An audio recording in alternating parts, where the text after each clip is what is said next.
যে আমাদের ভৌগোলিক অবস্থার দিক দিয়ে বাংলাদেশ এমন একটা দেশ যার তিন দিকে হচ্ছে ভারত। তিন দিকে কি? আর একদিকে আছে বঙ্গোপসাগর, পলানোর কোনো রাস্তা নেই। আছে? ভারতের একজন ফাটাকেষ্ট হুমকি দিছে। আমরা অনেক যুবকেরা যাকে মিঠুন চক্রবর্তী বলে, যে তিন দিকে ভারত, একদিকে সাগর, ভারত যদি ইচ্ছা করে বাংলাদেশ দখল করতে 15 দিনও লাগবে না। 15 দিনই গোটা বাংলাদেশ ওরা দখল করবে। যে কথা বলেছে সে হচ্ছে মালওয়ানের জাত। আর আমরা যারা এখানে বসেছি আমরা হলাম আল্লাহর দল। ধরে কোন কথা ঠিক কিনা? কিছুদিন আগে আমেরিকায় আগুন লাগছিল, আপনারা জানেন?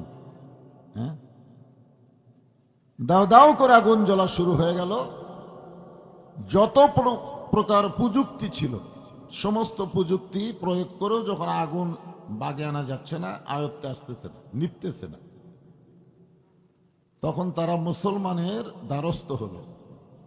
আমেরিকায় যারা মুসলমান ছিল তাদের কাছে এসে বলল যে আপনারা আজান দেন, আমাদের ভগবানের দিন শেষ, ঈশ্বরের খাওয়া নাই, গড মরে গেছে, এখন তোমাদের আল্লাহর আজান দাও। মুসলমানেরা যেখানে সুযোগ পেল সেখানে আজান দিল। যদ্দূর পর্যন্ত আজানের শব্দ যায় তদ্দূর পর্যন্ত আল্লাহ আগুন নিভাইয়া দেয়। একদিনই 1300 খ্রিস্টান মুসলমান হয়ে গেল। আর চোখত তো পানি নাই, সারা হাতে না, চোখত তো পানি নাই, লাকত চিকেন দেখবেন টয়লেট। কি রে, আপনার কোনদিন দেখছেন ওর চোখত পানি, লাকত চিকেন? কি একটা অভিনয় করে গেল ভাই। হাসিনা যখন ভারতে যাচ্ছিল আপনারা দেখছেন, ভিডিও ফুটেজ দেখছেন, শেখ রেহানা মাথা নিচু করে যাচ্ছে আর হাসিনা খালি এরকম করে তার দিকে তাকায় দেখতেছে। কি যাবার কালে এক চামচারও দেখা না পাইলাম। হাসিনা পর্যন্ত হজরত বানা দিছে, এরকম চামচা নাই। আপনাকে আপনাকে এই এলাকার এই মালটা, হ্যাঁ আপনাকে সব না সংসদে কয়েছে হজরত। এই শালা কুটি গেল রে। এই আমার কোন পক্ষে 50টা মাহফিল এই কয় থানাত করবে দেয়নি এই শালা পলাশ করে। হাসিনার বেটা 1500 কম পারে না, জানেন? 1500। আমি গোটা ডিকশনারি খুঁজে 1500 মানে প্রতি মাসে 2.5 কোটি টাকা বেতন লিখে, জানেন?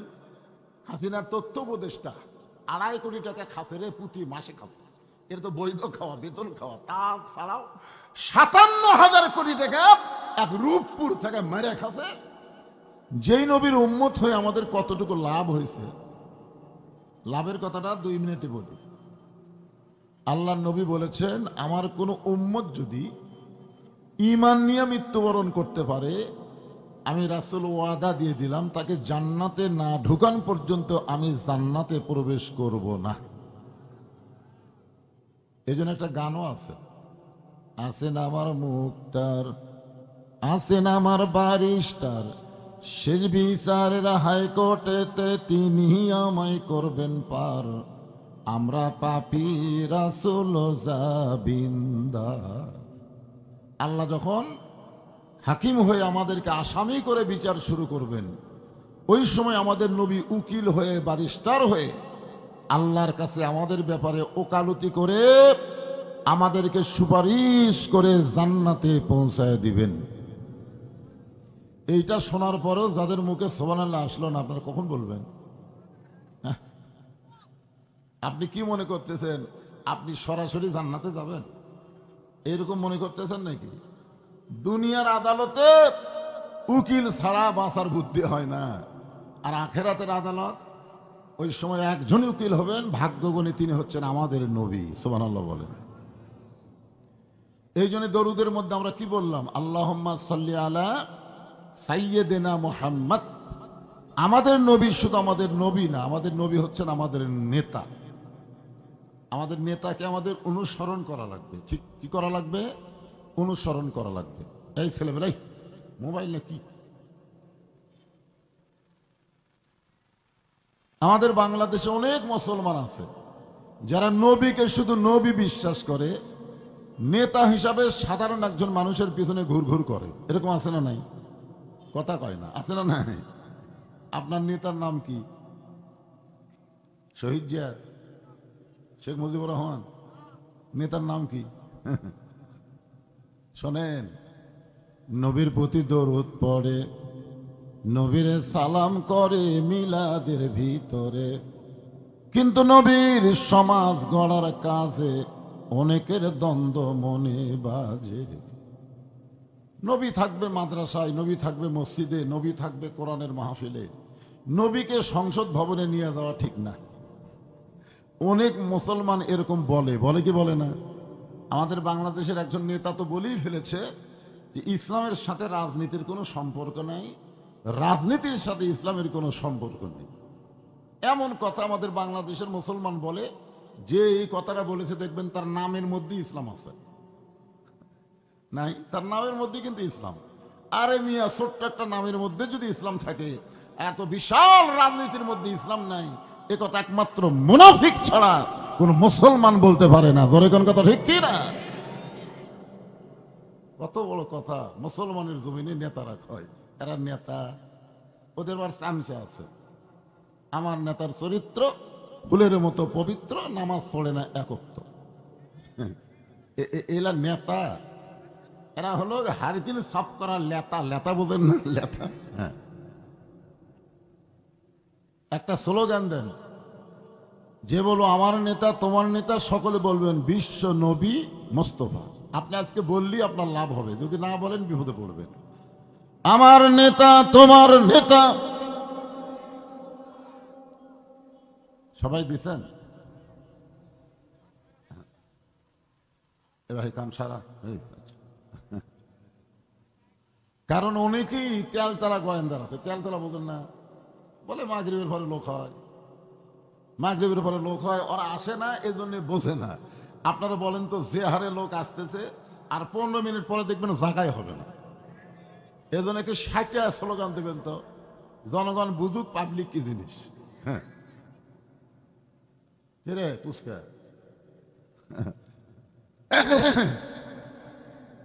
আমার নেতা তোমার নেতা,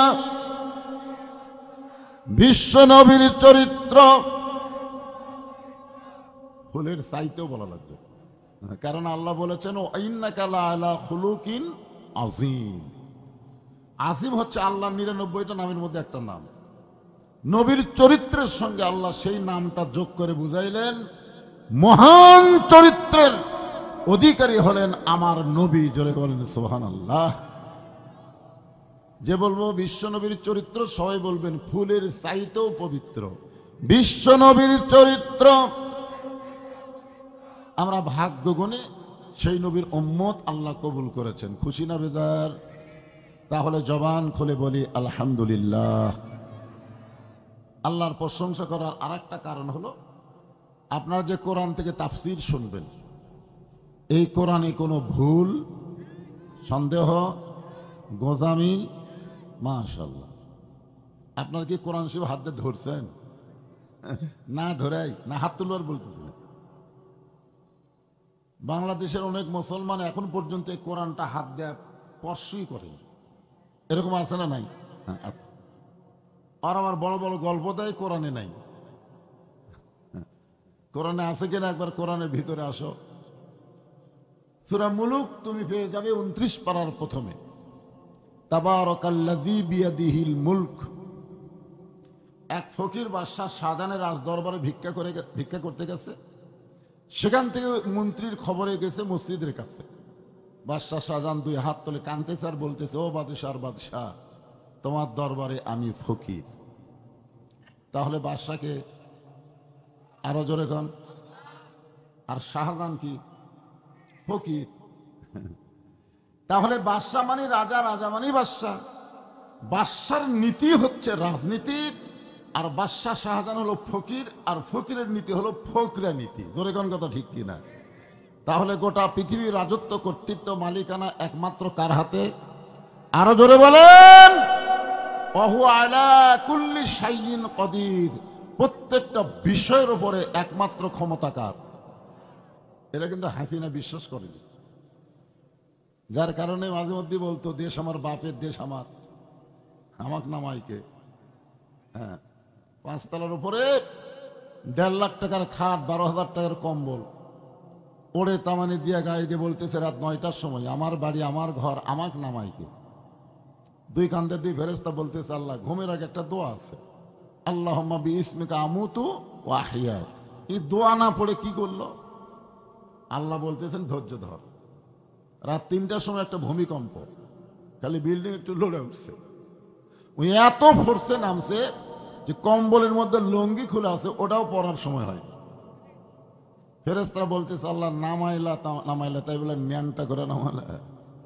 41 সালের আগে যারা নামবে না তাদেরকে আল্লাহ ন্যাংটা করে নামাই দিছে। জোরে কোন কথা ঠিক কি না? সমস্ত ক্ষমতার মালিক কে? তাহলে যিনি সমস্ত ক্ষমতার মালিক, তারই নীতি তো হলো সেরা নীতি।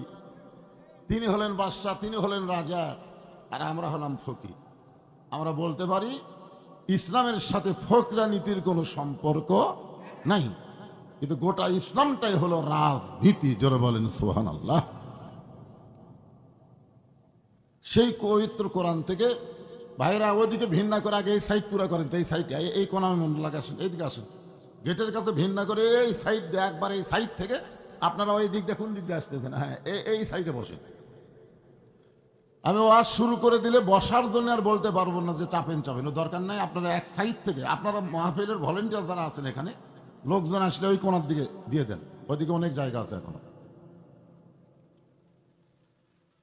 যে আয়াতে কারিমা তেলাওয়াত করেছি, আয়াতটাকে আপনারা মনোযোগ দিয়ে শুনছেন? শুনছেন? আলহামদুলিল্লাহ। ফাযকুরুনি আযকুরকুম ওয়াশকুরুলি ওয়ালা তাকফুরুন। আয়াতের বাংলা অর্থ হলো যে আল্লাহর জিকির করে, আল্লাহ তার জিকির করেন। এখানে জিকির মানে হলো স্মরণ করা। ধরে কোন কি করা? স্মরণ করার আবার সাইজ আছে। স্মরণ করার কি আছে? সাইজ। হ্যাঁ, খালি বিপদে আপদে মুসিবতে স্মরণ করবেন, ঠেলাত পড়লে আল্লাহ না, সব সময়। এই জন্য আল্লাহ বললেন ইয়া আইয়ুহাল্লাযীনা আমানুত্তাকুল্লাহা হাক্কা তুকাতিহি ওয়া লা তামুতুন্না ইল্লা ওয়া আনতুম মুসলিমুন।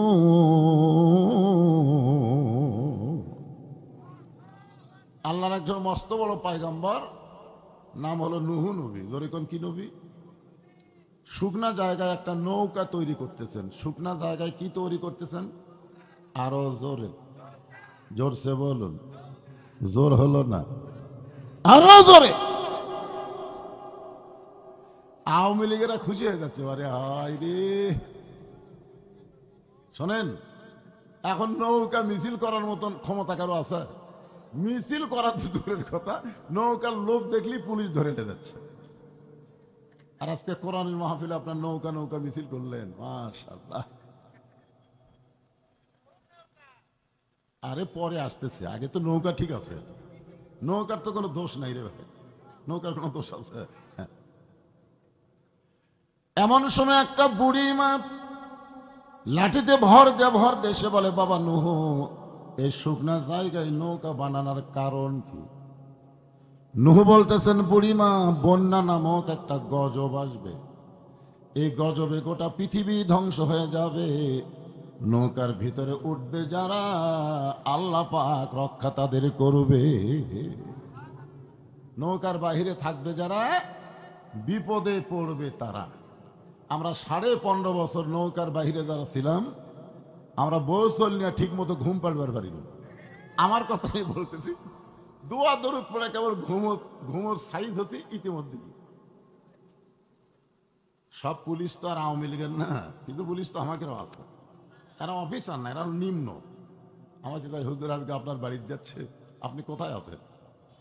আর বউ কোনার ঘুতে আমার, যাও যাও, তোমার জন্য আমরা ধরা পড়বো তো। শ্বশুরকে মোবাইল করলাম, আব্বা জান খবর কি? কয়, না বাবা, তুমি আপাতত আসো না, মানে তোমার উপরে সরকার ক্ষেপে আছে, এটা পড়ে গেল। নৌকার বাইরে যারা ধ্বংস হবে তারা, নৌকার ভিতরে যারা আল্লাহ রক্ষা তাদের করবেন। বুড়ি বলতেছে না বাবা নূহ, বন্যা নামক গজব যখন আসবে সবাই যদি নৌকায় উঠতে চায়, তোমার এই ছোট্ট নৌকার মধ্যে কি সবার জায়গা হবে? নূহ বললেন বুড়িমা, ইমানদার বান্দা বান্দি যারা নৌকার ভিতরে কেবলমাত্র জায়গা পাবে তারা, পাইকারে হারে সবাই না। ইমানদার বান্দা বান্দি যারা নৌকার ভিতরে জায়গা পাবে তারা। সঙ্গে সঙ্গে বুড়ি বললেন লা ইলাহা ইল্লাল্লাহু নূহু নবিউল্লাহ। আপনারা কি কলেমা পড়লে গুনাহ হবে নাকি? ইহুদির হিংসা আছে। ইহুদিরা মুসা পর্যন্ত নবী মানে, তারপরে আর নবী মানে না। খ্রিস্টানদের হিংসা আছে, খ্রিস্টানরা ঈসা পর্যন্ত নবী মানে, তারপরে আর মানে না। আর মুসলমানের কোনো হিংসা নাই, প্রত্যেকটা নবীকে মহব্বত করে আর মুহাম্মদ সাল্লাল্লাহু আলাইহি ওয়াসাল্লামকে অনুসরণ করে। ধরে কোন কথা ঠিক কিনা? তাহলে আমাদের কোন নবীর কলমা পড়লে সমস্যা আছে? তাহলে সবাই বলেন লা ইলাহা ইল্লাল্লাহু নূহু নবিউল্লাহ। নূহ বললেন বুড়িমা, আপনার আর কোনো টেনশন নাই, আপনার আর কোনো টেনশন নাই। আমার দুই ধারে দুইজন মুরব্বী আছে, আছে না নাই? এই দুইজন মুরব্বীকে এদের ওপর কিন্তু নিজের ইচ্ছায় উঠতে পারলো না, তাদেরকে ধরে ধরে তোলা লাগলো। ধরে কোন কথা ঠিক কিনা? কি বাজান মন খারাপ করলেন? আসলে অবস্থা মিশে মায়ায় বন্দি থাইকা করলাম কত খেলা, পশ্চিমে তাকায়া দেখো তোমার ডুইবা গেছে বেলা, এক পলকের নাই ভরসা, মিশে সকল আশা, কখন বুঝি দারুণ ঝড়ে ভাঙবে তোমার বাসা।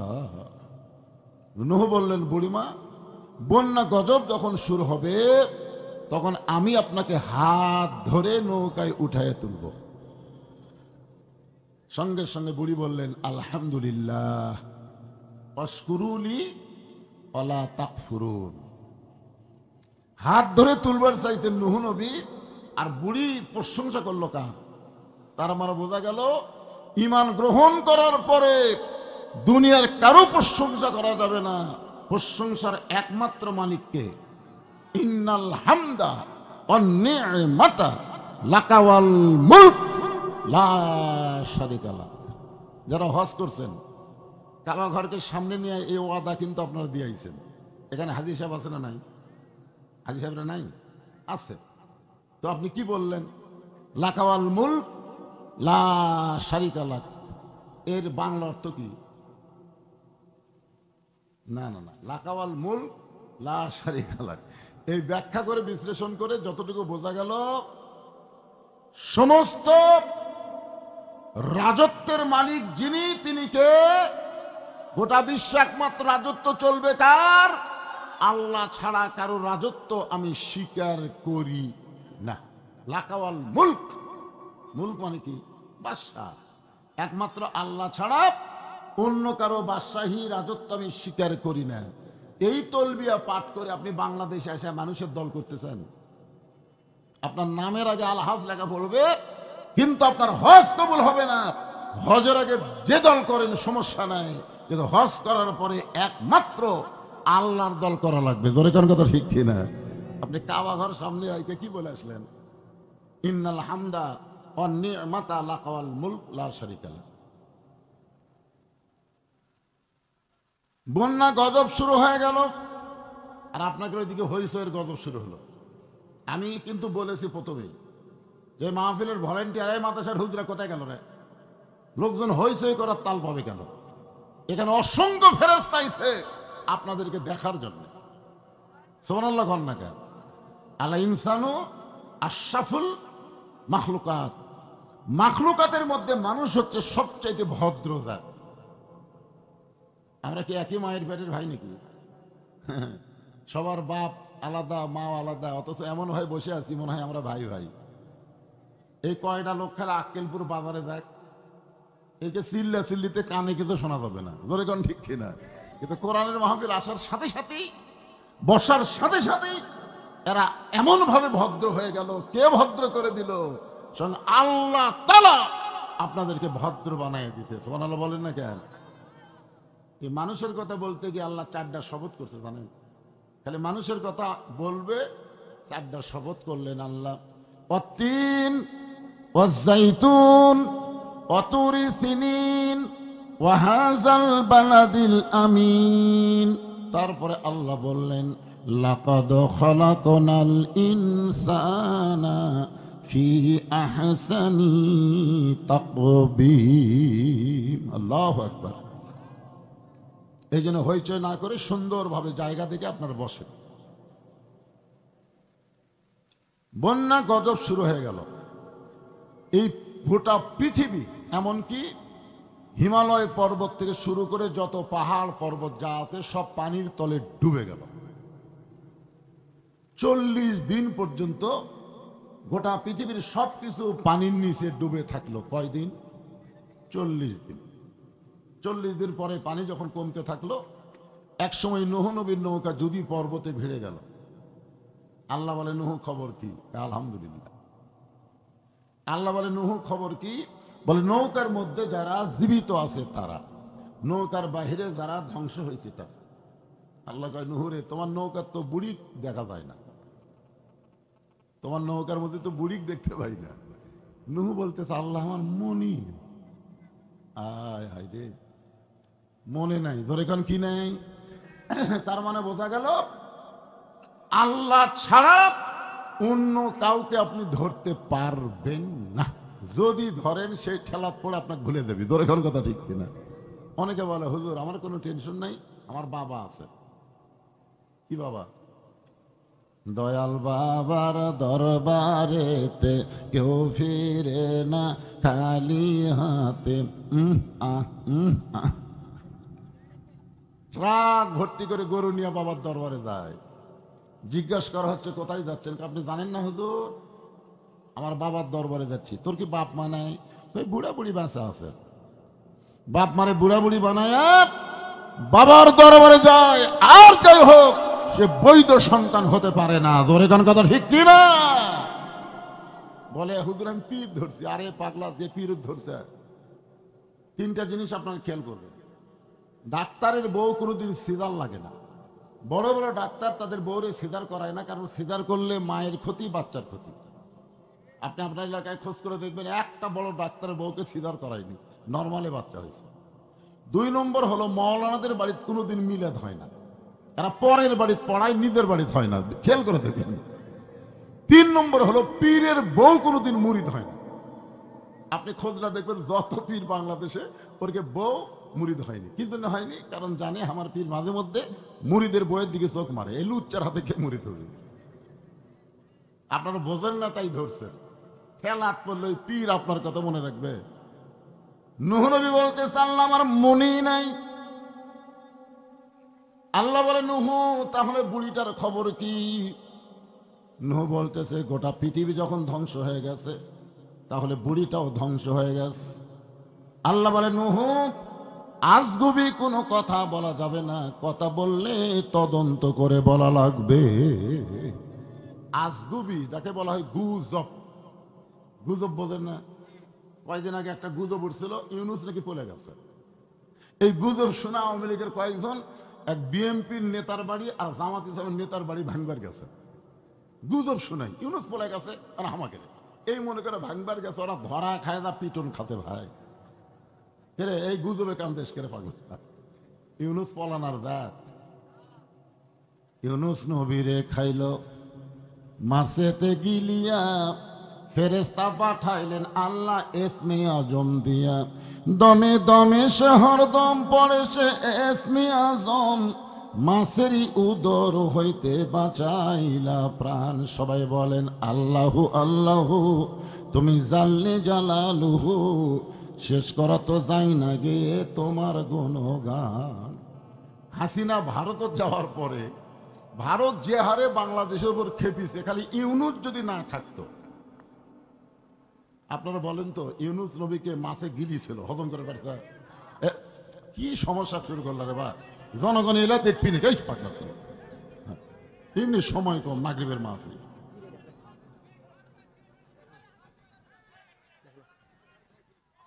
শোনেন, ইউনুস নবীরে মাছে গিলিছিল, হজম করে পারছে? আরে সেই নবী না হোক, সেই নবীর নামে তো নাম। ভারত বহু চেষ্টা করলো কিন্তু কিছুই করতে পারে নাই, বরং ইউনুস ভারতের ঠেলা দিছে। এখন এইরকম মুখ এইরকম হয়ে যায়। এক সাংবাদিক হাসিনাথ বলছে যে মহা বিপদ, আপনি কোন দোয়া পড়তেছেন? হাসিনা বলতেছে পড়বার গেলে ওর নাম মনে হয় পড়ি না। তাহলে তো বিপদ আরো বাড়বে। হ্যাঁ ভাইজান, খুব খেয়াল করে।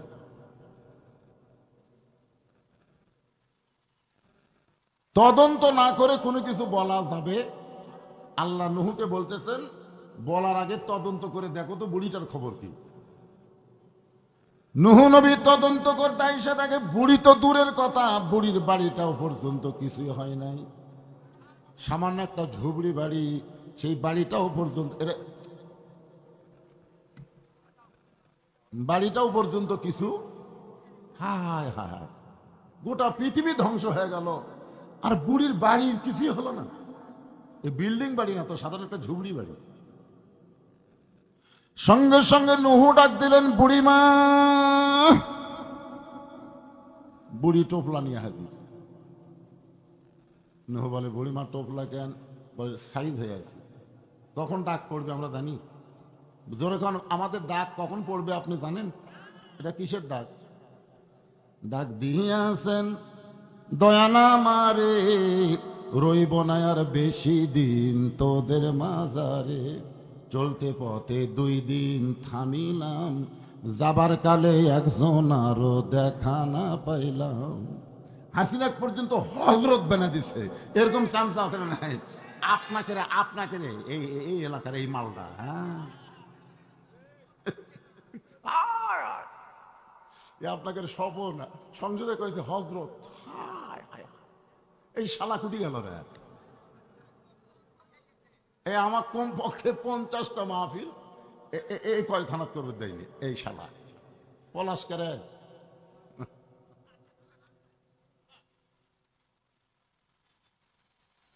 একটু মনোযোগ দিবেন। বুড়িমা টোপলা নিয়ে হাজির। নূহ বলতেছেন, বুড়িমা বন্যা গজব শেষ হয়ে গেল,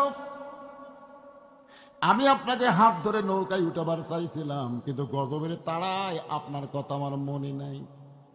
ও বুড়িমা, এমন কি আমল করেন যে আমল করার কারণে আপনার বাড়িটাও কিছু হইল না, আপনারও কিছু হইল না? সঙ্গে সঙ্গে বুড়ি বলে, নূহ, তুমি যখন আমাকে হাত ধরে নৌকায় উঠাবার চাইছিলা, তখন আমি প্রশংসা করছিলাম কার? আরো জোরে। নূহ রে, ঈমান গ্রহণ করার সঙ্গে সঙ্গে আমার ঈমান আমাকে বলে দিয়েছে সবাই সবাইকে ভুলতে পারে, কিন্তু আল্লাহ কোনোদিন কাউরে ভুলবে না। যে আল্লাহ আমাদের কোনোদিনও ভুলবে না, আমরা সে আল্লাহ বাদ দেয়া অন্য কারো জিকির করব? দয়াল বাবার জিকির চলবি? ফাজকুরুনি আযকুরকুম। আমরা জিকির করে আল্লাহর, আল্লাহ জিকির করে আমাদের। এই জিকির মানে হলো স্মরণ করা। সর্ব অবস্থায় একমাত্র স্মরণ করতে হবে কাকে? আল্লাহ। সর্ব অবস্থায় যদি আল্লাহকে আমরা স্মরণ করি, তাহলে ঈমান বলবে। কেউ না দেখলো কে দেখতেছে? এখন আসর নামাজ পড়ে জমিত গেছে ধান দেখবে, যে দেখে ওপর জমিত পানি চলমল করতেছে, নিচে ওর জমিত পানি নেই।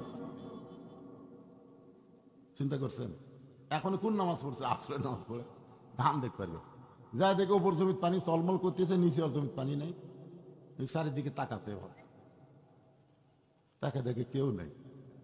আস্তে করে বসে বিসমিল্লাহকে আল কাটছে। কি কয়া?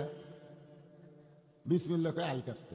আপনারা মনে করেন যারা বিসমিল্লাহকে ভাষণ দেয় এই শালারা কোন জাত বোঝেন না? এরা বিসমিল্লাহকে আল কাটতি। একদল খাসে, একদল খাওয়ার জন্য রেডি হচ্ছে। এই সামান্য কথা বলার কারণে একটা দলের মানুষ খুব খেপে গেছে। আরে পাগলা, ঘরের মধ্যে কে কয় কলা খাইনি? কলার কথাই তো উঠছে। তুমি এত খেপো কেন? একটু মনোযোগ দিয়ে শুনবেন। এখানে যতক্ষণ আমরা বসে থাকব, আমরা কোনো দলাদলি করব না, আমরা সবাই হব আল্লাহর। জোরে বলেন কার? মসজিদের মধ্যে যখন দোয়া পড়েন, আল্লাহুম্মা আফতাহ লি আবওয়াবা রাহমাতিক, এই দোয়াটা পড়ার পরে আপনি আওয়ামী লীগ, আপনি বিএনপি, আপনি জামাত, আপনি জাতীয় পার্টি, আপনি আর কোনো দল করতে পারবেন না। আওয়ামী লীগের কাছে বিএনপি, বিএনপির কাছে জামাত, জামাতের কাছে জাতীয় পার্টি। তুমি যে দলই করো, বাহিরে ভিতরে ঢুকে তোমাকে এক কাতার হওয়া লাগবে। পায়ের গোড়ালির সঙ্গে গোড়ালি মিল করা লাগবে। তোমার দল ক্ষমতা আছে আর আমি বিরোধী দল, বাইরে চলবি কিন্তু ভিতরে চলবি না। ধরে কোন কথা ঠিক কিনা? আওয়ামী লীগ যদি 4 আঙ্গুল সামনে যায়, জামাত ইসলাম হাত ধরে টানতেছে, রে তোর চোখ নাই, কাতার দেখে পাস না? আওয়ামী লীগ কয় আমি খেয়াল করিনি ভাই। ফেরেশতাকে আল্লাহ এক দল ক্ষমতা আছে আর এই কয় খেয়াল করিনি, এত নরম হলো কেন? আমার ঘরের মধ্যে ঢোকার সাথে সাথে 14 দল 20 দল বাতিল হয়ে গেছে, এখন সব মুসলমান এক কাতার। ধরে কোন কথা ঠিক কি না? এই সামিয়ানার ভিতরে যখন ঢুকছেন তখন 14 দল 20 দল চলবে না, এই মুহূর্তে আমাদেরকে এক দল হওয়া লাগবে। কার দল? আরো জোরে, জোরসে বলুন লিল্লাহি তাকবীর। ফাযকুরুনি আযকুরকুম ওয়াশকুরুলি ওয়ালা তাকফুরুন। মাইকের সাউন্ডটা চ্যান চ্যান বেশি করতেছে। হ্যাঁ, চ্যান চ্যান একটু কমে দাও। আমার মোটা গলা, মোটা সুর দাও, চ্যান চ্যানে দিলে হবে। তাই বুড়া বয়সে তোমরা যতই যুবক বানাবার চাও হবে না তো। যে কণ্ঠ অ্যাডজাস্ট করবে সেটা দাও। ময়নাটা এমন ময়না দাও। আমার জীবনে আমি ওয়াজের 42 বছর বয়সে কোনোদিন মাইকের কোনো দোষ ধরিনি। কেউ পাবেন না, কোনো ভিডিও তো দেখবেন না। না, আমি যে পাই এটা আলহামদুলিল্লাহ। একটু সাউন্ডটা মোটা করে দাও, আমার গলার সাথে তার মিল খায়। এখন আসেন আর একটা জিকিরের ওয়াজ করি। ইন্না নাহনু নাযালনা যিকরা ওয়া ইন্না লাহু লাহাফিজুন। এখানে কি বলতেছে? এখানে একটা জিকির শব্দ আছে, ইন্না নাহনু নাযালনা যিকরা ওয়া ইন্না লাহু লাহাফিজুন। এই জিকিরের নাম হলো আল্লাহর কোরআন। আল্লাহ বলেছেন আমি কোরআনকে জিকির হিসাবে নাজিল করেছি, এবং কোরআন হেফাজতের দায়িত্ব আমি আল্লাহ স্বয়ং নিজে নিয়েছি। সুবহানাল্লাহ। আচ্ছা, আপনাদের গ্রামে যে মসজিদ আছে, মসজিদ কার? জোরে বলেন। হেফাজতের দায়িত্ব কার? আরো জোরে, জোরসে বলুন। আচ্ছা, মুয়াজ্জিন যদি এশার নামাজের সময় তালা না দিয়ে বাড়ি যায়, পরের দিন ফজরে আযান দিবার এসে থেকে মাইক নেই, তাহলে আপনার দোষ কার দিবেন? না এখনই বলেন হেফাজতের দায়িত্ব আল্লাহর। আল্লাহর তো মুয়াজ্জিনের দোষ কে? ও তালত পড়ে সবই কম, তালত পড়ে। তার মানে বোঝা গেল মসজিদ আল্লাহর হতে পারে কিন্তু আল্লাহ হেফাজত করবে না। হেফাজতের দায়িত্ব বান্দাদের উপরে আল্লাহ দিয়েছে। ধরে কান কথা ঠিক কি না? আর সব বান্দারা মিলে মুয়াজ্জিন দিছে। ওই তালা না দিয়ে চলে গেছে, মাইক চুরি হচ্ছে, আল্লাহ দোষ দিবে? দোষ মুয়াজ্জিন। এই তালা দেশি করে আজকে গোটা বাংলাদেশে মানুষের আইন চলতেছে আর আল্লাহর কোরআনের ওয়াজ হচ্ছে। আপনার কি মনে করতেছেন মাওলানা হুজুর? অত সহজ না। ইন্না নাহনু নাযালনা যিকরা ওয়া ইন্না লাহু লাহাফিজুন। আপনারা সকলেই স্বীকার করেছেন এই কোরআনের মধ্যে কোনো ভুল নাই, এই কোরআনে কোনো সন্দেহ নাই, এই কোরআনে কোনো ধোঁকা, এই কোরআনে কোনো গোজামি। মাশাআল্লাহ। সেই কোরআন দিয়ে যদি আমাকে বাংলাদেশ চলে মনে করেন, তাহলে দেশটা কেমন হবে? সবাই বলতেছেন না, দেখেননি তো, না দেখলে কেমনে বলবেন? এই কোরআন দিয়ে বাংলাদেশ চলবে একদিন ইনশাআল্লাহ। আমরা এখন প্রায় মাহফিলে বলতেছি সব দেখা হলো শেষ, আগামীতে আমরা দেখবো আল্লাহর কোরআনের বাংলাদেশ। দেখি আল্লাহ কদ্দুর কবুল করে। আমরা প্রত্যেকটা মাহফিল আল্লামা সাইদি হুজুরের জন্য দোয়া করতাম যে আল্লাহ তাকে সুস্থ শরীরে আমাদের মাঝে ফিরিয়ে দাও। এত দোয়া করার পরেও জেলের থেকে বের করে হাসপাতালে নিয়ে গিয়ে তাকে হত্যা করলো। ধরে কর কথা ঠিক কি না? আমি কইলাম কে রে, আমাকে দোয়া কবুল হলো না। পরে দেখলাম কবুল হচ্ছে। কেমনে? আল্লামা সাইদি কমপক্ষে 50টা মাহফিলে বলেছে, আল্লাহ তুমি আমাকে কোরআনের পথে শাহাদতের মৃত্যু দিও, তুমি আমাকে কোরআনের পথে শাহাদতের মৃত্যু দিও। এই কথাটা আল্লামা সাইদি হুজুর লক্ষ লক্ষ মানুষরা দোয়া করছে। আমাকে ফ্যাসকার দোয়াটি খাটতি, তিনি নিজে দোয়া করছে যে আল্লাহ আমাকে শাহাদতের মৃত্যু দিও। এই জন্য আমরা কি বলি, আল্লামা সাইদি তুমি মরণি শহীদ হয়েছ আমরা এটাই জানি। তার মানে বোঝা গেল হাসপাতালে নিয়ে গিয়ে তাকে হত্যা করা মানে তিনি শহীদ হয়ে গেলেন। জনগণ কথা ঠিক কিনা?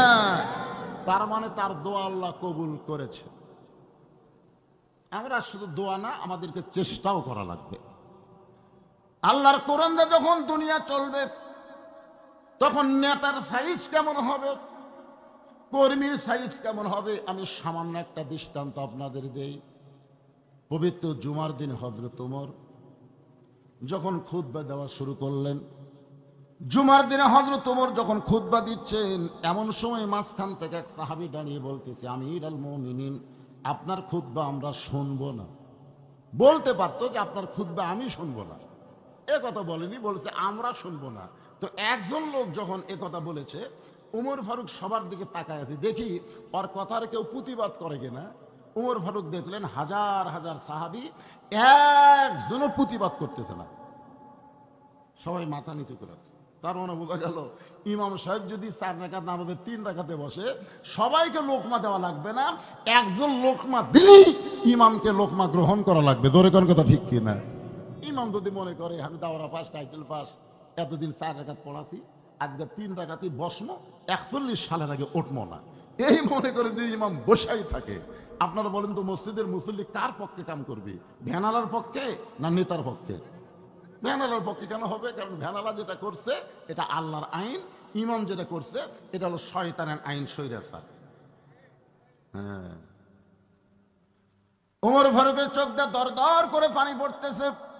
ভাইজান আমার খুতবা না শোনার কারণ কি? বলে আপনার খুতবা না শোনার কারণ হলো আমাদেরকে খাটো পাঞ্জাবি দিয়া আপনি লম্বা জুব্বা পরে খুতবা দিচ্ছেন। আমাদেরকে খাটো পাঞ্জাবি দিয়ে আপনি লম্বা জুব্বা কোথায় পাইলেন? এই লম্বা জুব্বার কাহিনী যতক্ষণ না বলবেন ততক্ষণ আপনার খুতবা আমরা শুনব। সমস্ত সাহাবী এরকম মাথা নিচু করে আছে, ওমর ফারুকের চেহারার দিকে কেউ তাকাচ্ছে না। এমন সময় 30 পারা কোরআনের হাফেজ, 6 লক্ষ হাদিসের হাফেজ, যুবকটার নাম হলো আব্দুল্লাহ ইবনে ওমর। দেখেন তো নেতার বেটা কিসের হাফেজ? কথা কয় না গে, কথা কন না কেন? কারণ আজকে আমাদের বাংলাদেশে মুসলমানেরা শুনে ওয়াজ বিশ্বাস করে না। আপনারা কি বিশ্বাস করেন খায়রুকুম মান তাআল্লামাল কুরআনা ওয়া আল্লামাহ? নবীর এই হাদিসকে আপনারা বিশ্বাস করেন? বুখারী শরীফের হাদিস বিশ্বাস করেন আপনারা? রাসূল বলেছেন ওই ব্যক্তির চাইতে দামি সম্মানী ব্যক্তি কেউ নাই যে কোরআন শিখেছে এবং অপরকে কোরআনের শিক্ষা দেয়। আর কথা কয় না। যদি এই কথা আপনারা বিশ্বাস করেন তাহলে প্রাইমারিতে সরকার বেতন দেয় আর হাফেজি মাদ্রাসা ভিক্ষা করে চলার লাগে, কারণ কি? আমরা শুনি ঠিকই, আমরা বিশ্বাস করি না। যার কারণে আজকে আমাদের এমন অধঃপতন হয়ে গেল। ওমর ফারুকের ছেলে 30 পারা কোরআনের হাফেজ, 6 লক্ষ হাদিসের হাফেজ। আমাদের হাসিনার বেটা কিসের হাফেজ? হাসিনার বেটা 1,500 করা পারে না, জানেন? 1,500। আমি গোটা ডিকশনারি খুঁজে 1,500 মানে প্রতি মাসে 2.5 কোটি টাকা বেতন লিখে, জানেন? হাসিনার তথ্য উপদেষ্টা 2.5 কোটি টাকা খাচ্ছে রে, প্রতি মাসে খাচ্ছে। এটা তো বৈধ খাওয়া, বেতন খাওয়া। তাছাড়াও 57,000 কোটি টাকা এক রূপপুর থেকে মেরে খাচ্ছে। আর চোখত্ব পানি নাই, সারা হাসিনার চোখত্ব পানি নাই, লাখত চিকেন দেখবেন টয়লেট কি রে, আপনার কোনদিন দেখছেন ওর চোখের পানি লাকোচ্ছি কেন? কি একটা অভিনয় করে গেল ভাই।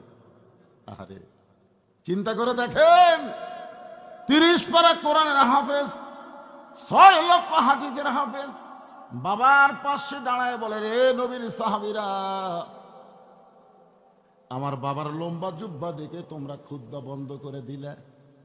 এই লম্বা জুব্বা কোথায় পাইলে তোমরা শুনতে চাও? তাহলে শোনো, যেদিন থেকে আমার বাবা মদিনার খেলাফতের দায়িত্ব পাইছে সেদিন থেকে তোমরা ঘুমাও, কিন্তু আমার বাবার ঘুম না। একদিন গভীর রাত্রে আমি চেতন পাই, দেখি দরজায় আমার মা খাড়া হয়ে আছে। আমি বললাম, মা, এই গভীর রাত্রে দরজায় কেন দাঁড়ায় আছেন? আমার মা বলে, আব্দুল্লাহ রে, তোমার বাবা রাতের বেলা ঘুম পাড়ে না, সারা রাত চোরের মতন চুপি চুপি একা একা মানুষের দুঃখ কষ্ট নিজের চোখে দেখে। বাংলাদেশের মতন 96টা দেশ, 96টা দেশ একত্র করলে যত বড় হবে তত বড় এরিয়া তিনি খলিফা। সেই মানুষটা চোরের মতন একা একা ঘরে, কোনো বডি গার্ড লাগে না, কোনো কেউ লাগে না, নিরাপত্তা লাগে না, কারণ জানে নিরাপত্তা দেওয়ার মালিককে।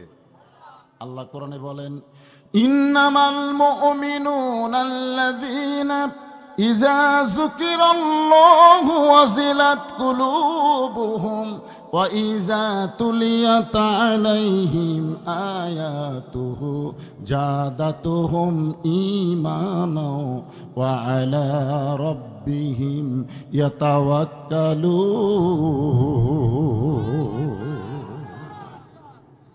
নিরাপত্তা দেওয়ার মালিককে। এই বিশ্বাসে হযরত ওমর চুপি চুপি ঘুরতে গিয়ে দেখে মরুভূমির ভিতরে তাঁবুর মধ্যে 2টা বাচ্চা মা মা বলে কাঁদতেছে। আর মা বলতেছে, গোশত সিদ্ধ হলেই তোমাদের খাবার দিব।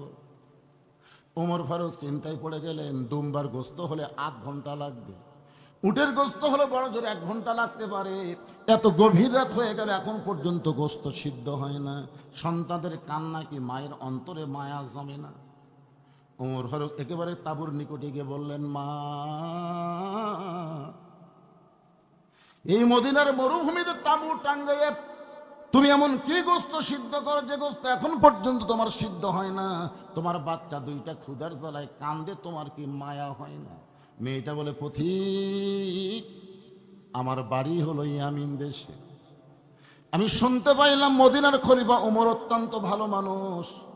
আমার 2টা এতিম বাচ্চাকে নিয়ে বিকেল বেলা ওমরের দরবারে যাবার চাইছিলাম, এত মানুষের ভিড় আমি যাইতে পারি নাই। নিয়ত করেছি আগামীকাল সকাল বেলায় যাব।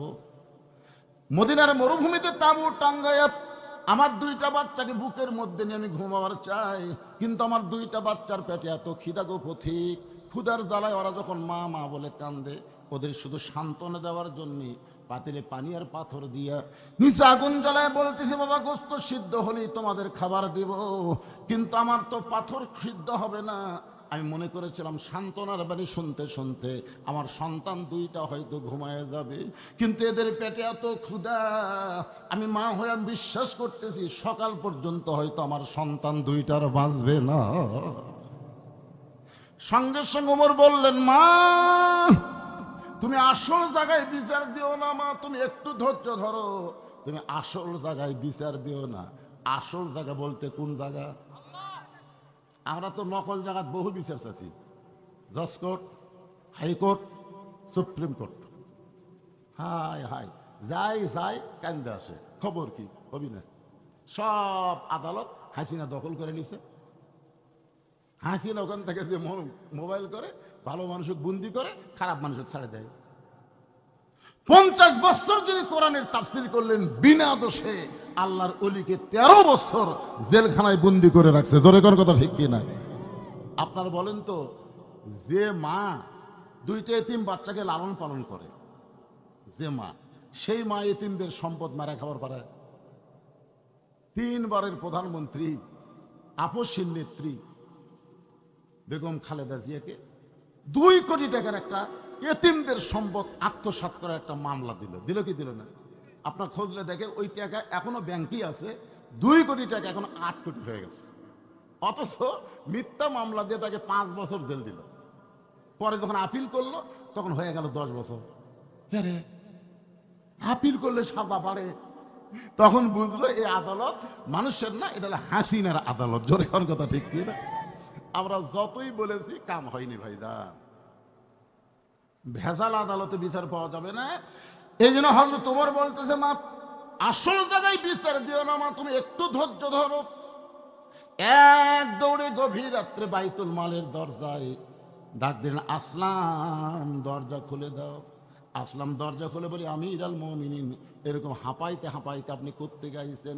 ওমর ফারুক বলে, আসলাম রে, একটা খাবার বস্তা আমার মাথায় উঠাইয়া দে। আসলাম বলে, আমির আল মুমিনিন, আমি হলাম চাকর, বস্তা কোথায় নেওয়া লাগবে হুকুম দেন। ওমর ফারুক, আসলাম রে, একজনের পাপের বোঝা আর একজন মাথায় নেবে না, দে আমার মাথায় উঠাইয়া দে। একটা খাবার বস্তা যখন মাথায় দিছে, ওমর ফারুক এত জোরে দৌড়াই, পিছন থেকে আসলাম কান্দের বলে, আমির আল মুমিনিন, এত বড় ওজনের বস্তা নিয়ে যদি আপনি দৌড় দেন, আপনি পড়ে গেলে আপনার কষ্ট হবে। ওমর বলে, আসলাম রে, দোয়া কর, দোয়া কর, আমার জন্য দোয়া করে। আসলাম, সময় মতো যদি আমি বস্তা নিয়ে যাবার না পারি, তাহলে এই উমরকে আল্লাহ জাহান্নামের আগুনে পুড়ায় ফেলবে। আত্তাকুল্লাহ হাক্কা তুকাতিহি, একটু মনোযোগ দিয়ে শুনবেন। এক দৌড়ে তাবুর কাছে গিয়ে বললেন, মা তোমার 2টা সন্তান কি এখনো জীবিত আছে? মা, মহিলা বলতে যে এখনো জীবিত আছে। তাহলে রুটি হালুয়া তৈরি করো। মা রুটি হালুয়া তৈরি করে যখন ওমরের হাতে দেয়, ওমর ফারুক 2টা বাচ্চাকে 2 কুড়াতের উপরে বসায়া রুটি ছিঁড়ে হালুয়া নিয়ে যখন মুখে দেয়, 2টা বাচ্চা খায়, আর ওমরের চোখে দর দর করে পানি পড়ে। 2টা বাচ্চা চোখের পানি মুছে দিয়ে বলে, কে গো তুমি? কে এই গভীর রাত্রে আমাদের বাবার দরদ নিয়ে তুমি আমাদের বাবা হইয়া রুটি হালুয়া খাওয়াও, এরপরে তোমার চোখের মধ্যে পানি দেখি, তুমি কে গো? তুমি কে?